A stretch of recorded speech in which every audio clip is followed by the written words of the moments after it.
출애굽기 14장 9절부터 14절 본문을 통해 실패와 난관은 구원으로 가는 걸림돌이 아니고 디딤돌이다라는 제목으로 하나님의 말씀을 증거하겠습니다. 성공과 실패를 가르는 기준이 뭘까요? 대부분의 사람은 환경이라고 생각합니다. 하지만 생각의 차이입니다. 똑같은 어려운 상황에서도 사람마다 다르게 받아들이고 다르게 생각합니다. 큰 실패를 했거나 힘든 어려움을 겪었을 때 어떤 사람은 그 상황을 성공으로 가는 걸림돌이다 이렇게 생각합니다. 근데 또 다른 어떤 사람은 똑같은 상황을 이것은 성공으로 가기 위한 디딤돌이다라고 봅니다. 토마스 카를라일은 이렇게 말했습니다. 길을 가다가 어려움을 만나면 약자는 그것을 걸림돌이라고 말하고 강자는 그것을 디딤돌이라고 말한다. 여러분은 어떻습니까? 내 인생에는 걸림돌이 많습니까? 디딤돌이 많습니까? 어려운 일을 겪을 때 그 상황을 걸림돌로 생각하게 되면 두려움이 생깁니다. 그런데 어려운 상황을 다시 일어서고 도약하기 위한 디딤돌로 생각하면 마음에 용기가 생겨납니다.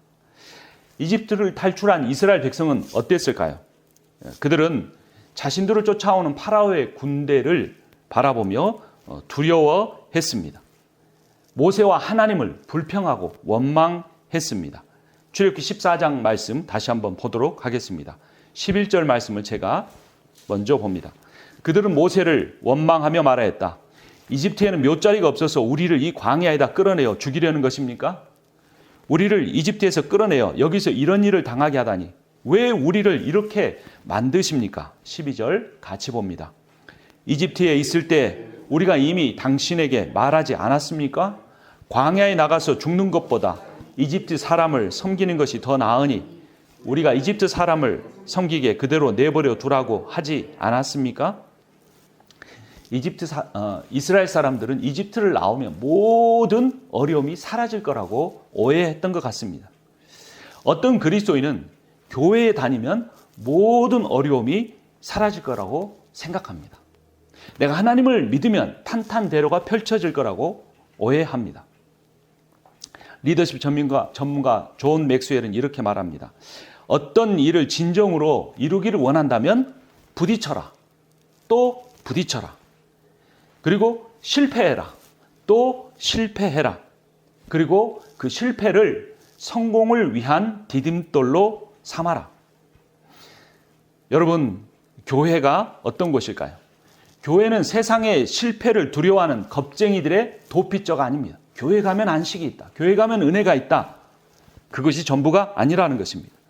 교회는 세상에 하나님의 사랑을 전하기 위해 파송되기를 기뻐하는 용감한 그리스도인들의 공동체입니다.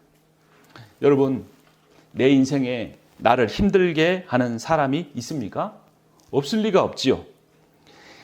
그런데 그 사람들을 여러분 어떻게 생각하고 있습니까? 그들은 내 인생의 디딤돌입니까? 걸림돌입니까?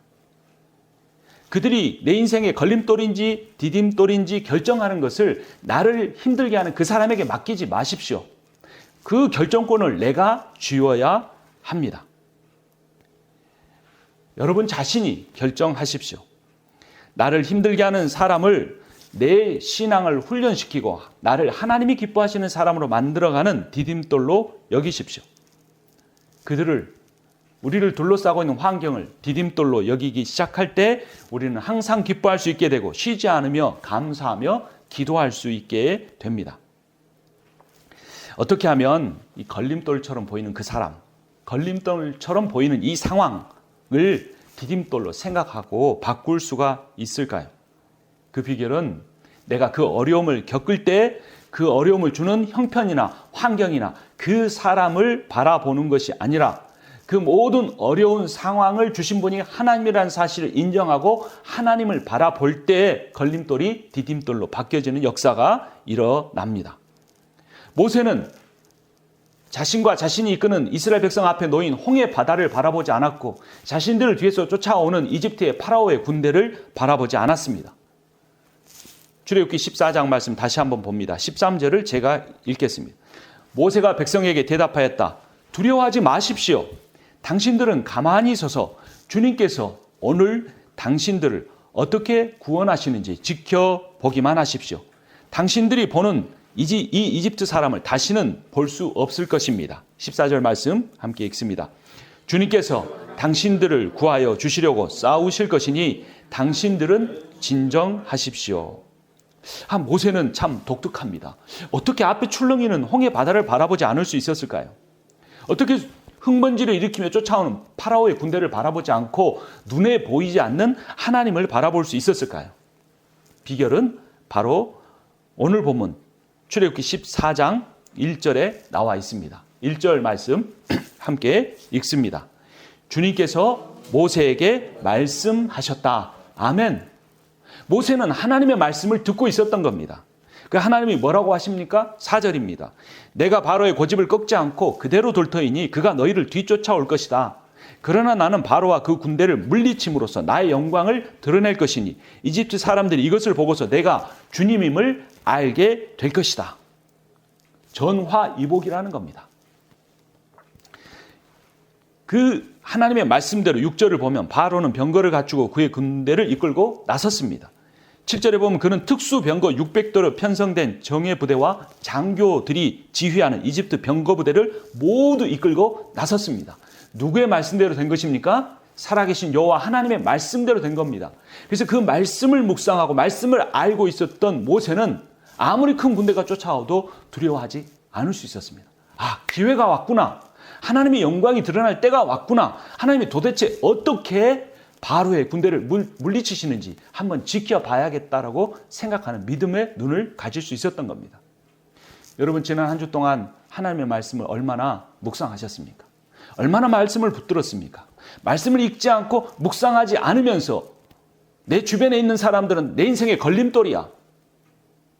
내 주변 환경은 내가 원하는 대로 되지 않는 걸림돌이야 라고 생각할 수밖에 없는 것입니다.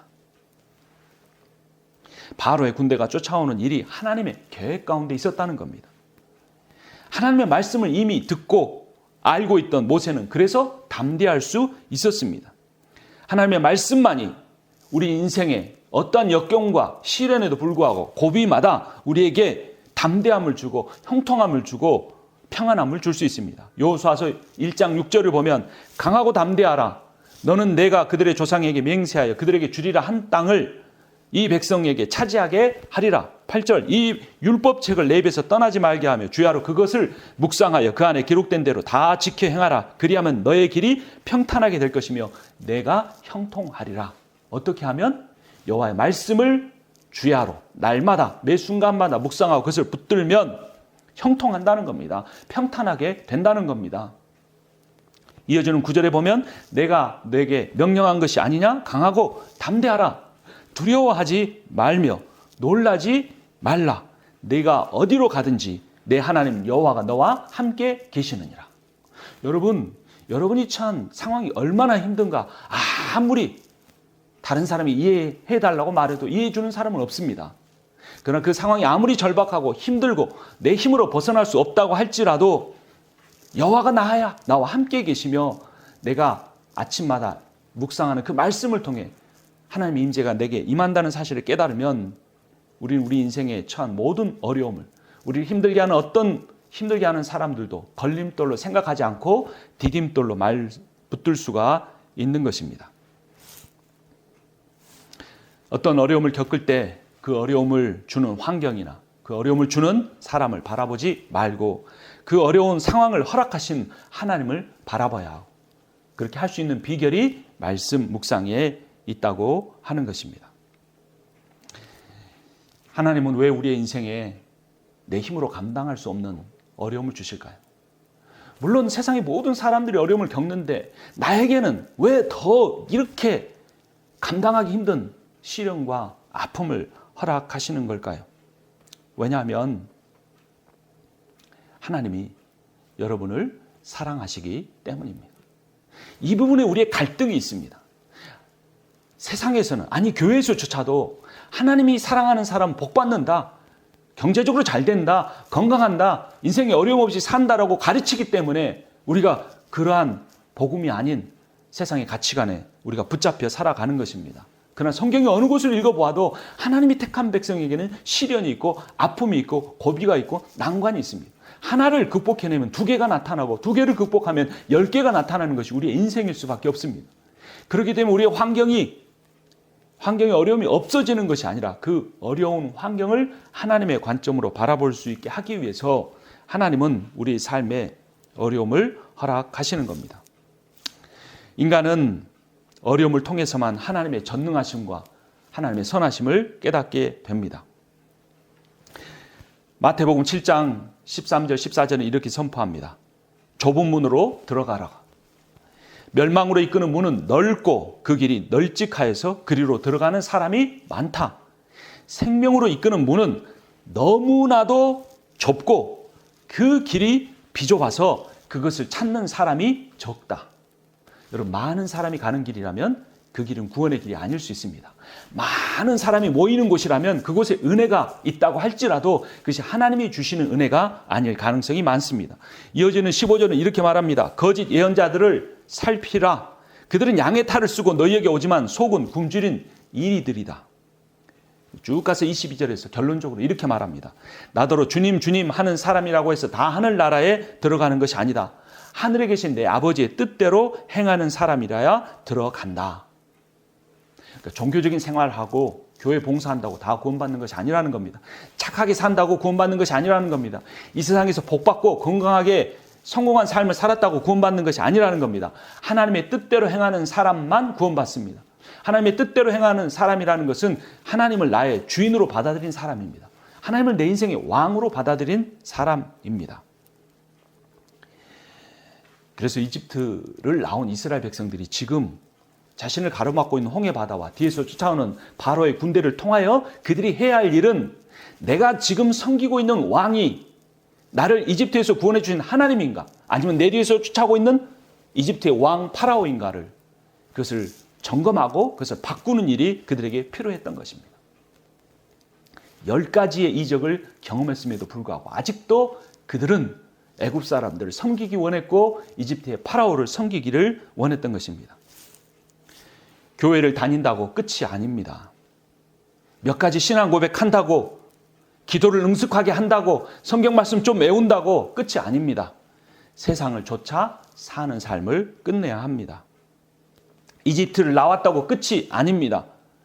그들의 왕을 파라오에서 여호와 하나님으로 스스로 계시는 분으로 바꾸어야 하는 것입니다. 그것을 바꾸기 위해서 앞으로 갈 수도 없고 뒤로 피할 수도 없는 그런 상황을 하나님께서 이스라엘 백성에게 허락하신 겁니다. 그리고 이스라엘 백성은 그 상황 속에서 왕을 바꾸기보다 왕을 향하여 원망합니다. 12절 말씀 우리 함께 같이 읽겠습니다. 이집트에 있을 때 우리가 이미 당신에게 말하지 않았습니까?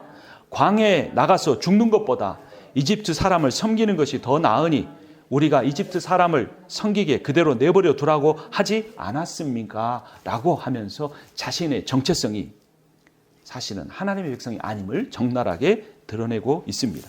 이집트 사람을 섬긴다는 말은 이집트의 우상을 섬기고 싶다는 의미입니다.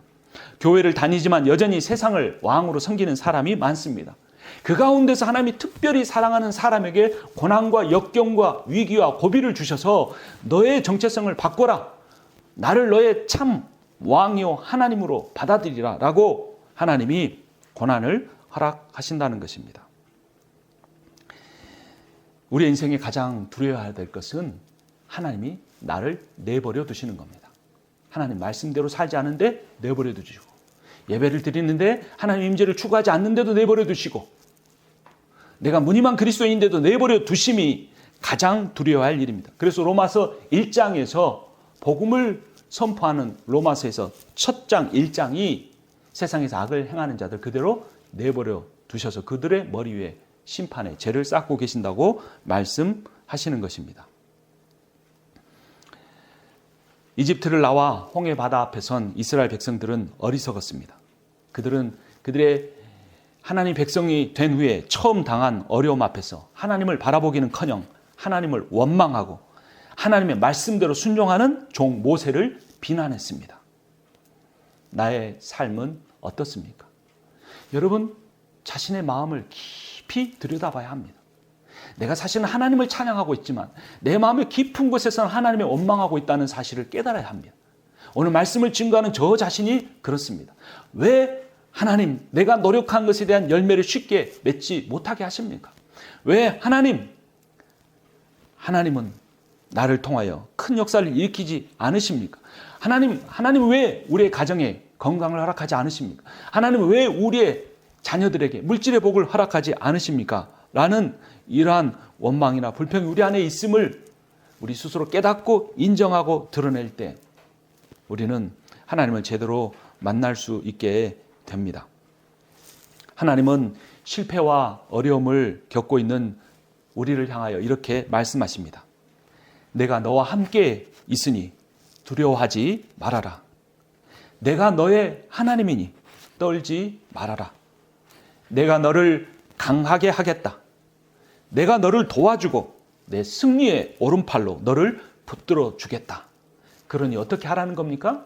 나를 너의 하나님으로 진심으로 한번 받아들여 보라는 것입니다.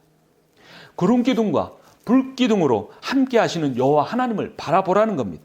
오늘 본문인 출애굽기 14장 바로 앞에 13장 21절 22절에서 그들은 보았습니다. 주님께서는 그들이 밤낮으로 행군할 수 있도록 낮에는 구름기둥으로 앞서가시며 길을 인도하시고 밤에는 불기둥으로 앞길을 비추어 주셨다. 낮에는 구름기둥, 밤에는 불기둥이 그 백성 앞을 떠나지 않았다. 그럼에도 불구하고 이스라엘 백성은 하나님이 보이지 않는 것처럼 어리석게 행동했습니다. 여러분, 아무리 여러분이 인생의 어려운 시기를 지나고 있다고 할지라도 하나님은 불기둥과 구름기둥으로 여러분의 인생에 함께하고 계십니다. 그 하나님의 함께 계심을 믿음으로 받아들이는 사람에게 있어서 실패와 난관은 구원으로 가는 걸림돌이 아니고 디딤돌이 됩니다. 하나님을 경외하는 사람에게 홍해 바다는 더 이상 인생의 성공을 향한 걸림돌이 되지 않고 디딤돌이 될 수 있다는 것입니다.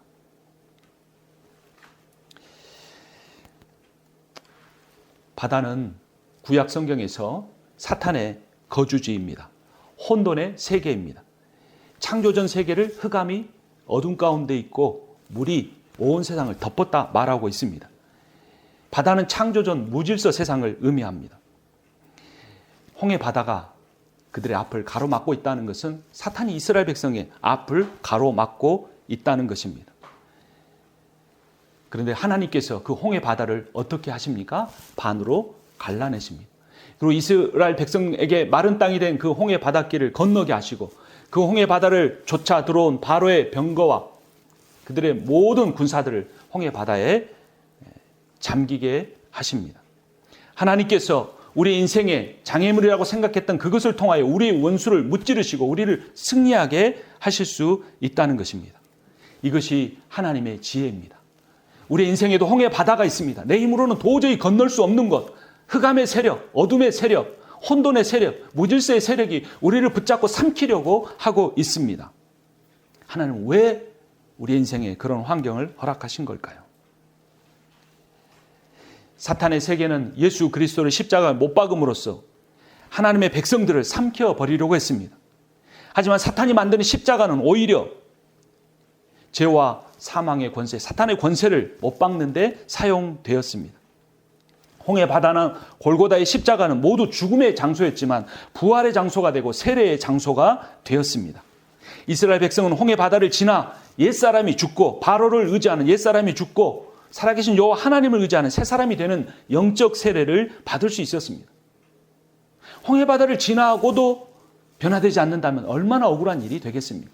우리 인생에 닥쳐있는 이 어려움을 두고도 내가 바뀌지 않는다면 우리가 당한 고난은 얼마나 억울한 것이 되겠습니까? 나만이 겪을 수밖에 없었던 그 시련이 얼마나 억울한 일이 되겠습니까? 그러나 그것은 결코 우리 인생에 걸림돌이 되지 않고 그것이 디딤돌이 될 수 있습니다.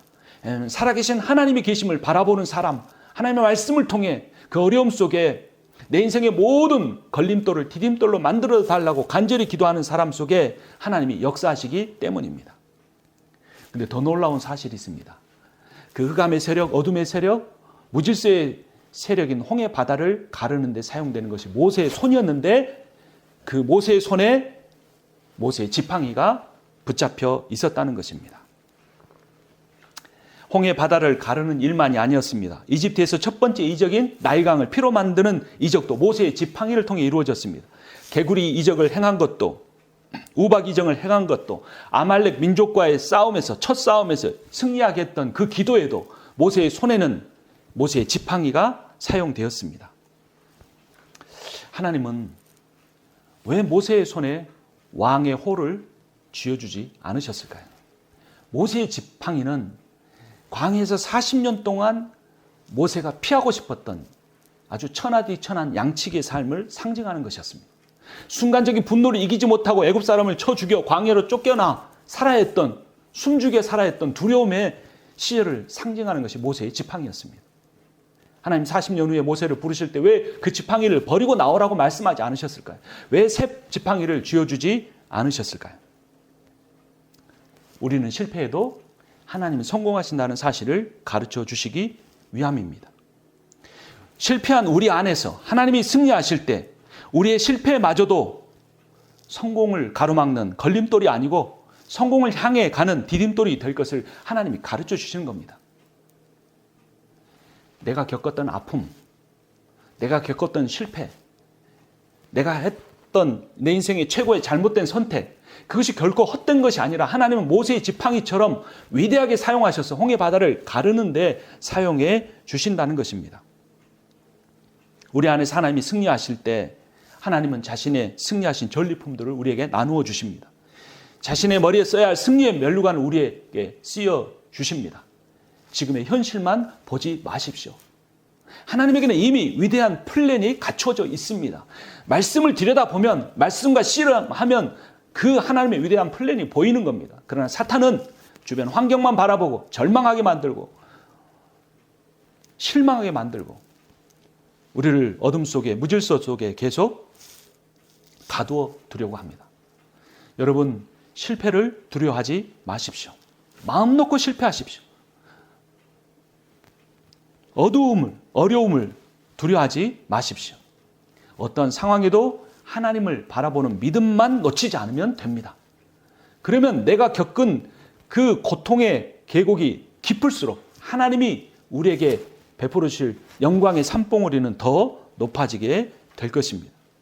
내 손에 나무지팡이를 잡을지, 쇠지팡이를 잡을지, 금지팡이를 잡을지 걱정하지 마십시오. 대부분의 사람들은 그 지팡이 재로 찾다가 인생을 끝내고 신앙생활 다 끝내버립니다. 중요한 것은 내 손에 붙잡힌 지팡이의 재료가 아닙니다. 내 손에 붙잡고 있는 과거의 실패라고 할지라도, 어려움이었다고 할지라도, 잘못된 선택이었다고 할지라도 그것이 누구의 뜻대로 사용되는가가 훨씬 더 중요하기 때문입니다. 지난주에 크리스천의 마음 코칭이라는 책을 읽고 제가 그 녹음을 다 해 놓았습니다. 이 책은 자신이 성공하지 못했다고 생각하는 사람, 자신의 인생이 실패했다고 생각하는 그런 생각을 갖는 사람에 대한 치료에 관한 책입니다. 그런데 사실 그 책의 내용은, 그 책이 지적하는 가장 핵심적인 내용은 성공이나 실패가 아니고 사람과의 정서적인 유대감, 그리고 하나님과의 깊은 정서적인 유대감이라는 사실을 가르쳐 줍니다. 여러분 꼭 이 책에 대한 내용을 읽어보십시오. 들어보십시오.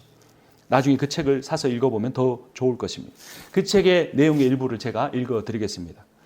정서적 유대감을 형성하지 못하는 사람들은 늘 굶주린 상태로 살아간다.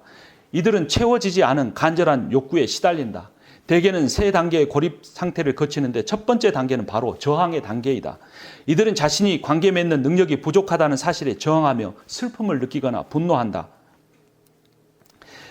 외롭게 고립된 사람들이 느끼는 고통은 그러나 사실 좋은 것이다. 왜냐하면 그 고통은 생명을 유지하는 데 필수적인 것이기 때문이다. 예수께서 산상설교를 하시면서 의에 줄이고 목마른 자는 복이 있나니 그들이 배부를 것이며 라고 하신 말씀을 기억해 보라. 만일 우리의 인생이 완벽했다면 우리는 결코 하나님을 찾지 않았을 것이다. 배고픔을 느끼지 못하면 먹을 것을 찾지 않는 것과 마찬가지이다. 그러면 결국 굶어 죽게 될 것이다. 아무런 도움을 받지 못한 상태에서 오랫동안 고립되는 상태가 지속되면 외로움에 한거하고 버티던 사람이 우울증과 절망감이라는 두 번째 단계에 이르게 된다. 소망은 물을 주지 않은 화초처럼 시들기 시작한다. 눈에는 총기가 사라지고 어깨가 처지며 얼굴은 헬쓱하고 피곤이 가득하다. 가질 수 없는 것들에 대한 욕구로 가득 차게 되는 것이다. 현실적으로 보면 이 단계까지는 그나마 괜찮은 편이다. 왜냐하면 적어도 마음만 먹으면 원하는 것을 접할 수 있기 때문이다. 다만 그것을 절대로 손에 넣을 수 없다고 느낄 뿐이다. 잠언의 저자도 이렇게 말한다. 소망이 더디 이루어지면 그것이 마음을 상하게 하거니와 소원이 이루어지는 것은 곧 생명나무니라. 우울증에 시달리는 사람들은 마음이 상한 사람들이다. 관계의 욕구를 여전히 느끼지만 채워지지 않기 때문이다. 그러한 우울증과 절망감이 오랫동안 지속되면 세 번째 단계인 단절의 단계가 시작된다. 이 단계에 접어든 사람들은 자신의 삶 속에서 다른 사람들이나 바깥 세상과 유대감을 맺어야 할 필요 자체를 느끼지 못한다. 그래서 세상과의 접촉을 최소화하고 스스로를 외부와 단절시킨다. 심한 경우에는 자신이 살아있다는 기분조차도 느끼지 못할 만큼 단절감에 빠진다. 내게 상담 치료를 받던 내담자 가운데 한 여성은 자해의 충동을 느낀다고 했다. 그녀는 자신의 불감증을 이렇게 설명했다. 내가 통증이라도 못 느끼면 속으로 죽은 것 같다는 느낌이 들어요. 살아있다는 느낌을 확인하고 싶어서 자꾸 자해를 하게 되는 거죠. 사실 이것은 살아남기 위한 몸부림이기도 하다. 유대 관계가 단절되어 정서적으로 죽었다는 느낌이 들기 때문에 육체에 상처를 내서라도 살아있음을 확인하고 싶은 것이다. 그들은 우울증, 무의미하다는 느낌, 자기 비하, 죄책감, 중독, 왜곡된 사고, 공허함, 슬픔, 공황장애, 격렬한 분노, 지나친 자기 희생, 망상 등을 갖게 된다. 그들은 자신에 대해 나는 나쁘다, 나는 사랑스럽지 못하다, 나에게는 사람들을 떠날 만한 구석이 있다, 나는 사랑받을 만한 자격이 없다고 생각한다. 또한 타인에 대해서는 다른 사람들을 의존하는 것은 좋지 않다, 믿을 만한 사람은 세상에 없다라고 생각한다. 하나님에 대해서는 나를 진정으로 사랑하지 않으신다. 하나님은 내 말에 귀를 기울이지 않으신다라고 생각한다. 하나님은 나를 통제하고 내 자유를 빼앗아 가실 것이라고 여긴다. 클라우드 박사는 이런 고통으로부터 벗어나기 위해 필요한 것은 성공이 아니라 정서적 유대감이라고 말합니다. 여러분 인생을 살면서 얼마나 나를 조건 없이 사랑해주는 사람을 만나봤습니까? 여러분은 이 인생을 이제까지 살아오면서 내가 여러 번 실패하고 잘못해도 있는 모습 그대로 받아들여주는 그런 사람을 만나본 적이 있습니까? 오히려 우리는 정반대로 행동하는 사람들 속에서 고통스러워하며 우리 인생을 살아왔는지도 모릅니다. 그러나 성경은 우리에게 말합니다. 하나님은 우리를 있는 모습 그대로 사랑하십니다. 하나님 우리 인생의 고난과 슬픔과 역경과 고비를 주신 것은 우리를 사랑하지 않으시기 때문이 아니고 이 세상에서 우리를 어느 누구보다 사랑하시기 때문입니다. 하나님은 위대한 우리를 향한 계획을 갖고 계시고 그 모든 계획을 이 66권의 성경에 기록해 두셨습니다. 여러분 먼저 필요를 깨달으십시오. 우리는 정서적으로 이어져야 합니다. 다른 사람들에게 다가서야 합니다. 자신의 연약함을 드러낼 수 있어야 합니다. 자기 자신에 대한 부정적인 생각이 잘못된 것임을 깨달아야 합니다. 위험을 감수하고서라도 내 마음의 문을 누구에게인가 한 번쯤은 열어 보일 수 있어야 합니다. 내가 다른 사람을 의지하고 싶은 그런 감정이 나쁜 것이 아님을 허용해야 합니다. 때로는 내 마음에 분노가 일어나는 것에 대해서도 편안해지십시오. 사람은 어려운 상황에 대해 화를 낼 수 있습니다. 그러나 여기서 그치지 않고 인정하며 기도로 나아가십시오. 하나님의 말씀을 묵상하십시오. 다른 사람의 정서나 생각이나 느낌에 공감하려고 노력해 보십시오. 무엇보다도 성령에 의존하십시오. 그리고 자신에 대해서 긍정하십시오. 타인에 대해서도 긍정하십시오. 물론 하나님에 대해서 더욱더 긍정하십시오. 여러분, 우리 인생에 겪는 실패와 난관은 결코 구원으로 가는 걸림돌이 아니라 디딤돌입니다. 왜냐하면 하나님이 함께 계시기 때문입니다. 우리가 쉽게 건너지 못하고 안절부절하고 있는 우리의 인생길의 홍해 바다, 그 바다가 걸림돌이 아니고 디딤돌임을 깨달으십시오. 우리가 믿음으로 우리 인생에 실패했던 좌절감과 열등감과 자기 무력감이라는 그 지팡이를 예수 그리스도의 이름으로 하나님을 향하여 내밀 때 그 홍해 바다가 갈라지고 내 인생의 모든 원수와 어렵게 하는 그 환경에 대한 두려움이 다 그 바다 안에 수장될 것입니다. 이집트의 군대를, 이 세상을 두려워하지 마시기 바랍니다. 그 모든 것들은 하나님의 영광을 드러낼 재료에 불과합니다. 하나님이 이미 예수 그리스도를 통하여 승리하셨습니다. 그리스도인이란 그 승리를 확신하는 사람들입니다. 그 승리를 확신하는 사람들에게 실패와 난관은 구원으로 가는 걸림돌이 아니고 디딤돌인 줄 깨닫게 될 것입니다. 늘 함께 계시는 하나님과 동행하며 주변의 사람들과 정서적 유대감을 가지고 소통하며 살아가고 하나님과도 그렇게 하는 여러분과 제가 되기를 주님의 이름으로 축원합니다. 기도하겠습니다. 살아계신 하나님 아버지, 오늘 말씀을 통하여 우리 인생에서 겪을 수밖에 없는 실패와 고비와 어려움과 고통이 오히려 하나님이 나를 사랑하시는 증거임을 다시 한번 깨닫게 해주시니 감사합니다. 아버지 하나님, 우리의 연약함을 주님 앞에 인정하며 고백하며 형제 자매들과 서로 연결되며 우리와 늘 동행하신 하나님 바라보며 나아가게 하여 주시옵소서. 예수 그리스도의 이름으로 기도합니다. 아멘.